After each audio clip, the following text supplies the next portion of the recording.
الاهلي تلعب الكره بالعرض عاليه، كره خطيره الان، تغيير الكره بالعرض، هي فرصه ممكن، والهدف الاول، الهدف الاول لمصلحه فريق الاهلي. صالح الطاهر يتقدم، صالح الطاهر يضرب في ربع الساعه الاولى من احداث هذا الشوط الاول، يضرب مرمى السواحلي، يتقدم الفريق الاهلاوي بهدف مقابل لا شيء. الاهلي الاخضر والابيض زعيم الامه يتقدم على المقاتلون الحمر بهدف صفر في اخر دقائق، في اخر الولهات، في اخر التوالي. ماتيو سلام في تنفيذ ركله الجزاء، كره ملعوبه داخل منطقه الجزاء. هدف هذا الموسم مع فريق السواحلي، الراسيه الثاني، هو الثاني لمصلحه السواحلي. الوصول شباك شلين عمامي سدد هدف التعادل، هدف التعادل لمصلحه فريق الاهلي. الغنودي الان في تنفيذ الركله، محمد الغنودي سدد داخل الشباك، داخل الشباك. الاهلي يتقدم بهدف ثالث.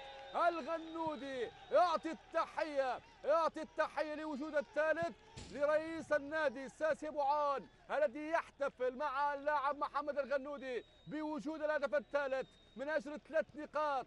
هذه ركله الاعاده، وهنا ركله الجزاء في الشباك، داخل الشباك. فريق الاهلي يتقدم.